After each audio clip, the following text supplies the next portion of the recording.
اب کچھ خبریں تجارتی دنیا سے۔ تعلیمی اداروں کے بعد بینکوں کی بھی لمبی چھٹیاں آ گئیں۔ ملک میں یوم کشمیر، عام انتخابات اور ہفتہ وار تعطیلات کے باعث آئندہ 10 روز میں صرف 3 دن بینک کھلے رہیں گے۔ تفصیلات کے مطابق ملک بھر میں تمام بینک 3 فروری سے 5 فروری تک بند رہیں گے۔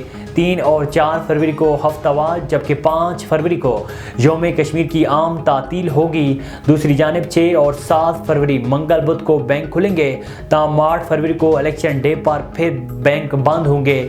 9 فروری جمعہ کو بینک کھلیں گے۔ 10 اور 11 فروری کو پھر ہفتہ اتوار کو بینکس بند رہیں گے۔ وزارت خزانہ کی اقتصادی رابطہ کمیٹی نے اجلاس کے دوران ملک بھر میں مختلف منصوبوں کے لیے گرانٹس کی منظوری دے دی۔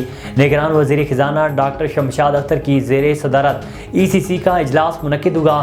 اجلاس میں ECC نے وزارت ہوابازی کے لیے 50 کروڑ روپے کی سپلیمنٹری گرانٹ سمیت خیبر پختونخوا میں سیلاب سے متاثرہ علاقوں کے لیے بھی grant. State bank of Pakistan نے ملکی زر مبادلہ کے ذخائر کے نئے اعداد و شمار جاری کر دیے۔